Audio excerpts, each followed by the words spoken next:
Duke qenë se historia sot më shumë makabre, më lejoni t'ju tregoj një histori për qeshur në fillim, thjesht për ta zbutur pak situatën. Dihet që raporti me komshinjt ka ndryshuar shumë. Dikur fëmijët konsideroheshin pothuajse pjesë e familjes. Priteshin, përcilleshin, sikur të ishin të afërm. Për shembull, mami më ka treguar që dikur ishte komplet normale që kur martohej dikush në fshat, sidomos në fshat, gjithë gratë e lagjes mblidheshin te shtëpia e tij, edhe zonja e shtëpisë ndante detyrat. Ti do merresh me këtë, ti do bësh këtë, sepse dasmat atëherë bëheshin në shtëpi. Dhe madje kur dikush përjashtohej dhe nuk i jepet asgjë për të bërë, atyre ngel teatri. Thjesht sikur nuk i kishin respektuar. Sot jo vetëm që nuk vinë të të ndihmojnë, po edhe kur fton dasëm vjen një orë me vonesë. Më tregon mami që kështu kishte ndodhur edhe tek dasma një të afërmi nga ana e familjes së babit të tij. Mami më ishte nuse, po tregon që kjo gjë ka ndodhur gjatë dasmës. Një nga detyrat më të rëndësishme ishte kuzhina, sepse duhet gatuaj për shumë njerëz dhe jepej një personit besuar. Kështu që kishin zgjedhur një komshie që e njihnin shumë mirë.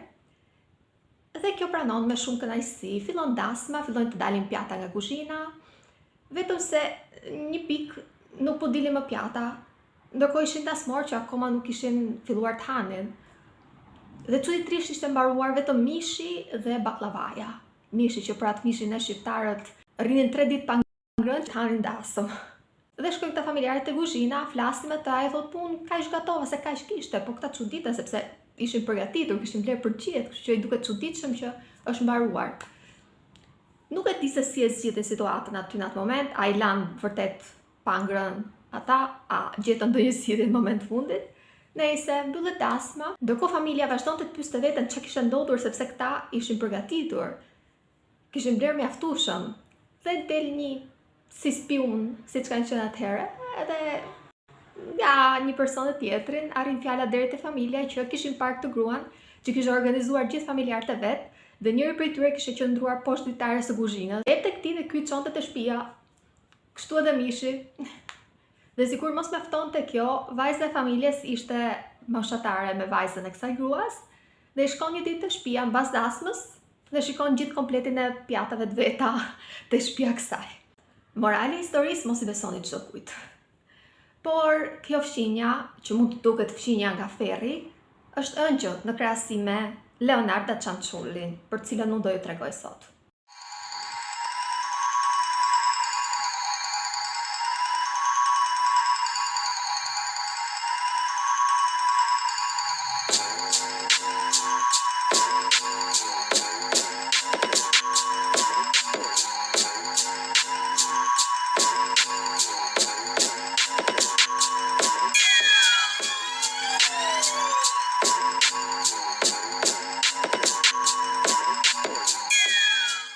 Hej, përshëndetje, mirë se erdhët në Mysteriland. Emri im është Eri dhe ne këtu tregojmë histori true crime, paranormale dhe gjëra të tjera të ngjashme.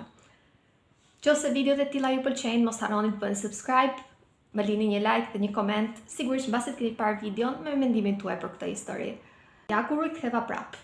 Sepse vërtet gjërat e këqija ndodhin në jetë, po duhet që se jam gjithkohës ekspozuar ndaj këtyre historive të tmerrshme, i kujtoj vetes që problemet e mia janë pak në krahasim me këto. Do të thënë, këto janë hallet e vërteta. Të kesh një fëmijë që zbulohet që ishte një vrasëse seriale. Dhe kur lexoj kështu gjërash, kuptoj që jeta ime është shumë në rregull, në fakt. Jam shumë e lumtur kështu siç jam. Faleminderit për gjithë mesazhet e bukura, për gjithë mbështetjen, faleminderit që nuk më braktisët. Dhe Mysteriland do vazhdoj njësoj. Nëse shihni videot e mia në anglisht, injorojeni. Janë thjesht histori që i kam treguar dhe këtu. Thjesht për qef, nëse dikush tjetër që nuk është shqiptar i gjen, le t'i shohë, le t'i dëgjojë dhe ai. Por le të flasim për historinë e sotme. Historia e sotme në fakt ma ka këshilluar instruktori me patentës. Faleminderit. Tash i përmenda emrin, po ndoshta nuk ka qef, kështu që s'po ja them emrin. Po ka qenë ai që më ka sugjeruar këtë histori. Nuk e di, e kisha dëgjuar kështu si emër, po nuk e dija tamam se për çfarë bëhej fjalë. Dhe kam mbetur e shokuar. Dhe do besni edhe ju. Dhe mbas kësaj nuk do hani më të shtëpia njeriut, që se njihni. Gjithçka nis në vitet 40 në Correggio, në Reggio Emilia, këtu në Itali. Se them këtu në Itali si kur jeni gjithë në Itali me mua, nejse. Pjesa më madhe njerëz më shohin nga Shqipëria në fakt. Jemi në prag të luftës së dytë botërore. Dhe ndoshta kjo është arsyeja sepse ka shumë artikuj të ndryshëm që bien në kontradikt me njëra tjetrën dhe ndoshta për këtë arsye nuk dihet shumë mirë se çfarë ka ndodhur vërtet me këtë histori. Unë po ju them si e di unë historinë. Mundet edhe vërtet që të mos jetë tamam. Në prag të luftës së dytë botërore në Correggio jetonte një grua e moshuar e quajtur Leonarda Cianciulli. Leonarda kishte 4 fëmijë, më i madhi ishte djali i saj Giuseppe që ajo nuk ishte turp fare, thonte që ishte i preferuar i saj. E thonte troç njerëzve. Ata ishte në fakt shumë e respektuar dhe dashur nga komuniteti në Correggio. E donin shumë.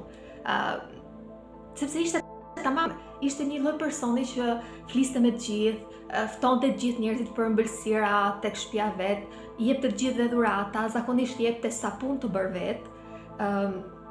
Dhe kishte një raport shumë të mirë me njerëzit, kishte këtë karakterin që pavarësisht se dukej ndonjëherë sikur donte të dukej dhe donte të merrte vëmendje, i pëlqente çik shumë vëmendje. Prapë ja merrte zemër njerëzve me këtë zemërgjërsinë e saj. Në fakt kishte 2 punë. Kishte një punë kryesore që ishte dyqani i saj me gjëra të përdorura dhe kishte edhe një punë tjetër part-time që ishte fallxore. Ajo lexonte letra tarot, bënte parashikime, kishte aftësi paranormale, jepte këshilla dhe ishin vitet 40. Në atë kohë, njerëzit shkonin te fallxorët edhe për gjëra që s'kan lidhje fare me fallxorët. Edhe për gjëra si sëmundjet apo gjëra të tjera. Kështu që fallxorët kishin punë atëherë. Duke i bërë të injoronin ose ndoshta nuk e dini fare të shkuar në sajt e errët. Leonarda lind në 18 prill 1894 në Montella, në një zonë në jug të Italisë. Dhe lindja e saj në fakt nuk është e dëshiruar nga familja e saj, sidomos nga nëna e saj. Kjo sepse deri vonë në Itali ka ekzistuar një ligj për sa i përket martesave riparuara. Deri në vitet 70 në Itali, nëse një burr përdhunonte një grua, për sa kohë ky pranonte të martohej me këtë gruan, ky nuk dënohej nga ligji. Domethënë nuk konsiderohej një krim e tmerrshëm. Kjo sepse në sytë e komunitetit nuk të bën kush gjë me zor. Kupton ke dashur veti, siç ndodh akoma sot e kësaj dite, dhe vazhdojnë të thonë për gjëra të tilla, është vërtet e tmerrshme. Por jemi në vitet 800, ku një gjë e tillë i ndodh pikërisht nënës së Leonardës. Dhe Leonarda është pikërisht frut i një përdhunimi. Në atë kohë duhet patjetër që vajza që i kishte ndodhur një gjë e tillë të martohej me person për të shpëtuar nderin e familjes.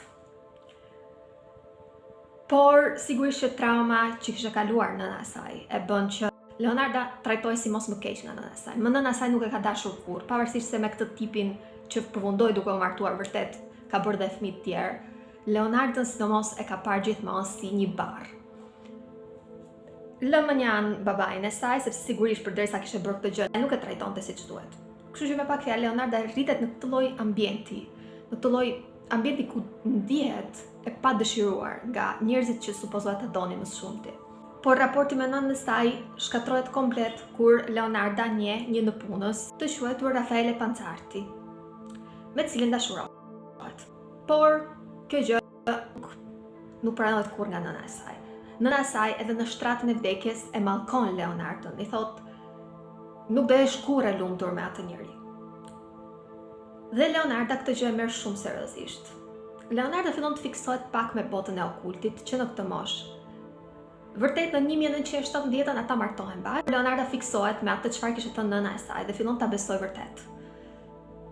Kjo edhe sepse i ndodh diçka e çuditshme.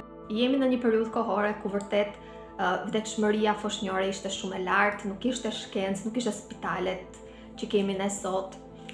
Por nga 13 shtatzanit e para të Leonardës, 3 ajo bën aborte spontane dhe 10 të tjerat ajo i lind fëmijët, por vdesi kur janë shumë të vegjël. Për këtë arsye Leonarda fillon të mendojë vërtet që mallkimi i nënës së saj ishte real. Fillon të shkojë nëpër fallxore dhe këto fallxoret në fakt njëra i kishte thënë vërtet këtë gjë, i kishte thënë që ti do martohesh, do bësh fëmijë, po fëmijët do të vdesin. Por fal njohurive që fillon të akumulojnë mbi okultin dhe mbi gjërat paranormale, mëson çdo lloj rituali të mundshëm për të mbrojtur dhe arrin sipas një rituali, ta thyej këtë mallkimin dhe pikërisht në këtë moment fillon vërtet të lindë fëmijë të shëndetshëm. Siç u thash, i pari ishte Giuseppe, që ishte i preferuari i saj, por kishte edhe 3 fëmijë të tjerë, të cilët i donte të gjithë. Kishte në fakt këtë instinktin amësor pak të sëmur, do të thënë ishte i çike fiksuar me fëmijët e saj. Ishte gjithkohës në terror që diçka e keqe mund t'i ndodhte fëmijëve të saj. Nga viti 1921 deri në 1927, familja jeton në Lauria dhe më pas transferohen në Lacedonia. Por në 1930-ën bie një tërmet shumë i fortë që i shkatron shtëpinë dhe familja e gjen veten duke u transferuar prapë. Këtu ata stabilizohen, por nuk është se gjërat shkojnë mirë menjëherë. Në fakt, burri i saj fillon të ketë probleme me alkoolin, fillon të futet në telashe. Një detaj tjetër, gjatë kohës që ajo kishte jetuar tek këto vende të tjera, përpara se të arrinte në Correggio, ishte akuzuar dhe ishte dënuar për vjedhje, për mashtrime, për kërcënime. Kishte bërë ca gjëra jo shumë normale në fakt. E kishte një të kaluar kriminale, kjo është e dokumentuar. Por kur arrin në Correggio, në fakt janë vërtet në siklet shumë të madh, sepse nuk i vetmi që punonte ishte burri i saj, që kishte një rrogë shumë të ulët.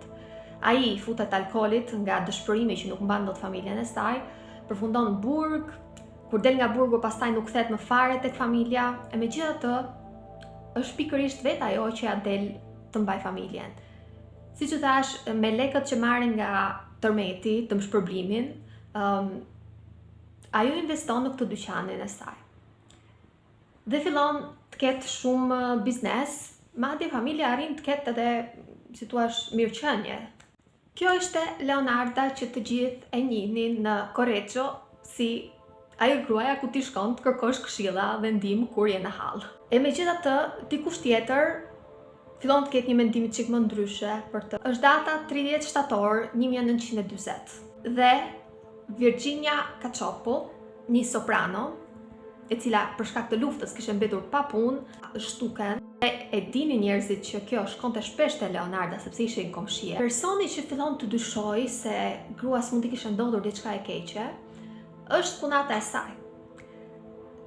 Sepse qarkulloi fjalë që Virginia herën e fundit ishte parë duke hyrë tek shtëpia e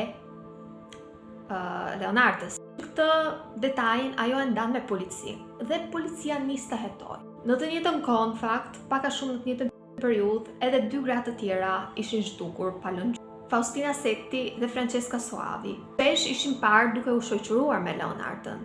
Kështu që kjo fakti që këto 3 gra shtuken, pothuajse në të njëjtën periudhë, i bën policinë mendojnë që ndoshta Leonarda ka diçka të bëjë me këtë gjë. Po duke shumë e çuditshme se si kjo zonja kaq karizmatike që të gjithë e donin, të kishte lidhje me një gjë të tillë, është absurde. Por policia shkon tek shtëpia e saj, sepse të gjitha dëshmit çonin tek ajo dhe çon në rajon. Këtu nuk kuptohet mirë se çka ka ndodhur. Disa thonë që ajo bëri rezistencë dhe nuk tregoi menjëherë të vërtetën. Dhe filloi të tregonte të vërtetën vetëm kur policia futi në valle, si thua, djalin e saj Giuseppe. Dhe filloi ta bënte të mendonte që edhe Giuseppe do përfundonte në burg nëse ajo nuk tregonte të vërtetën. Disa tjerë thonë që ajo thjesht u mor në rajon dhe pa ju dridhur qerpiku i tregoi të gjitha. Dhe ajo çfarë tregoi është rënqese. Leonarda tregon që i kishte dalë në ëndër nëna e saj.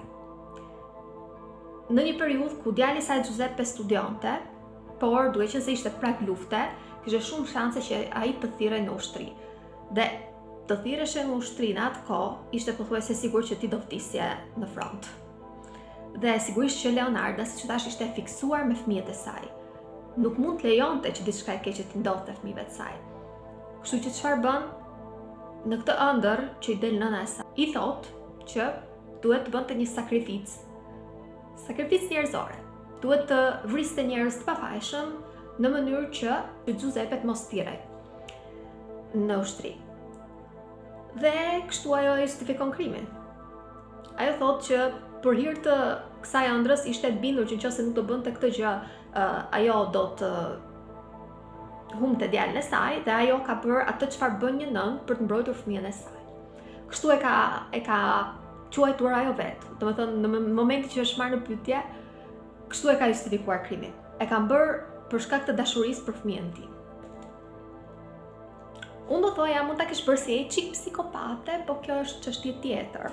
Dhe di që unë kam thënë që do jem asnjanse te këto histori, po kjo është vërtet për të vënduar në kokë. Ajo tregonte mënyrën e frikshme që kishte përdorur për t'i vrarë gratë. Kishte futur në kurth. Dhe Virginia, pavarësisht se është e para që vije tërë që është dukur, në fakt ka qenë viktima e tretë. Viktima e parë kishte qenë Faustina, një zonjë moshuar beqare që Leonarda i kishte premtuar që do t'i gjente burr. Dhe ky burri, sipas Leonardës, jetonte në Pola, në Kroaci. Dhe Faustina duhet shkonte tek ai dhe i kishte rregulluar kjo të gjitha punët, e këta do martoheshin menjëherë dhe ajo në atë kohë martesa e qenë një gjë shumë e rëndësishme. Konsideroheshe komplet e dështuar nga komuniteti nëse nuk martoheshe. Kështu që gruaja pranon me kënaqësi, përkundrazi e paguan Leonardën për këtë shërbimin që i bë. Të gjithë kursimet e saj të jetës, 30.000 lireta, dhe Leonarda e organizon gjithçka, por i thot, mos i tregon njeriu për këtë gjë, mos i thuaj asnjëriu. Për më tepër e bind që të shkruaj letra për familjarët e saj, dhe në momenti që bën këto letrat, shkruan këto letrat, Leonarda e merr dhe e vret. Dhe çfarë bën me trupin është vërtet e tmerrshme. E merr trupin e saj, e bën copa, merr gjaj, e pret pikset dhe e kthe në pluhur, dhe këtë pluhurin e përdor për bërë ëmbëlsira. Pjesën tjetër trupin e saj e shkrin me një lloj sode, ishte një lloj solucioni që përdoret për bërë sapun në shtëpi dhe e kthe në sapun. Dhe ëmbëlsirat dhe sapunin i adhuron njerëzve të tjerë. Pra njerëzit janë larë me sapunin që ka bërë kjo, me trupin e viktimës dhe kanë ngrënë biskota ëmbëlsira me gjakun e viktimës. Një fat më të mirë nuk ka as Francesca Soavi. Franceskës Leonarda i kishte premtuar një vend pune në një shkollë vetëm për vajza në Piacenza. I merr 3.000 lireta dhe njësoj si gruas tjetër e bind që të shkruaj letra për familjarët. Dhe ndërkohë që e ka vrarë dhe i ka marrë gjakun dhe trupin dhe e ka bërë sapun të ëmbëlsira, djali i saj Giuseppe ishte ai që postonte letrat për të. Virginia ka qenë e treta. Siç u thash, Virginia ishte në vështirësi ekonomike sepse kishte humbur punën. Ajo ishte në fakt një soprano e njohur, kishte punuar me njerëz të famshëm, por kishte mbetur pa punë për shkak të luftës. Gjatë luftës askush nuk investon në art, le të jemi të sinqertë. Dhe Leonarda i kishte premtuar një vend pune për një sipërmarrës në Firenze, ku ajo do bëhej sekretarja e tij. Dhe edhe asaj i rezervon të njëjtin fat si dy grave të tjera. Po të thoni ju, po djali i saj ishte i qirë? Jo. Ose më saktë nuk arrin dot ta provojnë që ishte i përfshirë. Ajo thotë që sidoqoftë djali nuk ka ditur. Tregon që djali vërtet kishte postuar ato letra. Nuk kishte pyetur për origjinën e këtyre letrave dhe arsyeën sepse duhet i postonte. Thjesht nëna vet i kishte thënë, "Shko postoj këto letra" dhe ai e kishte bërë. Ç'tu thon tani?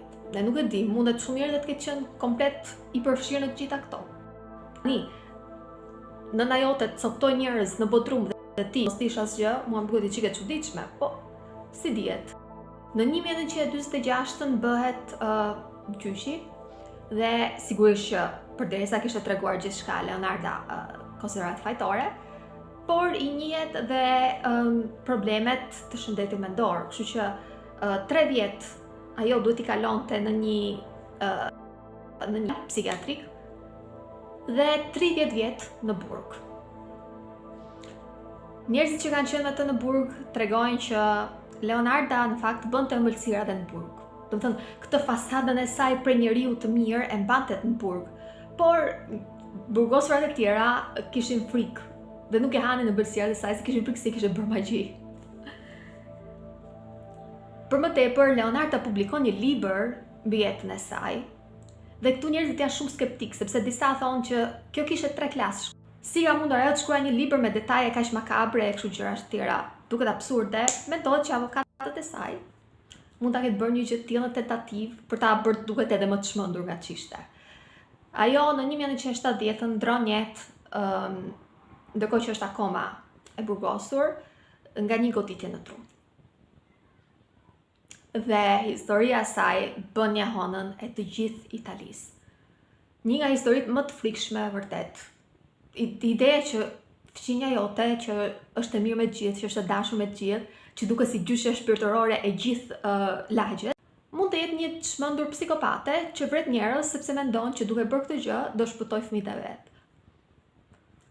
Dhe kjo ishte edhe historia që kisha përgatitur për ju sot. Unë shpresoj t'ju ketë pëlqyer, të keni mësuar diçka prej saj.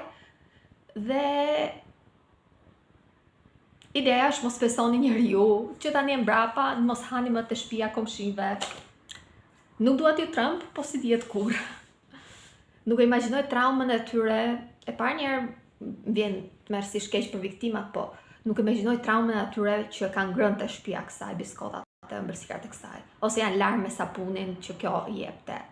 Do të janë të verruar kur e kanë marrë vesh. Nëse unë ju përshëndes dhe ne do të ritakohemi të premten e ardhshme me një tjetër histori, pothuajse po kaq makabre, pavarësisht se dyshoj që do të gjej ndonjë histori më të tmerrshme se kjo. Ciao.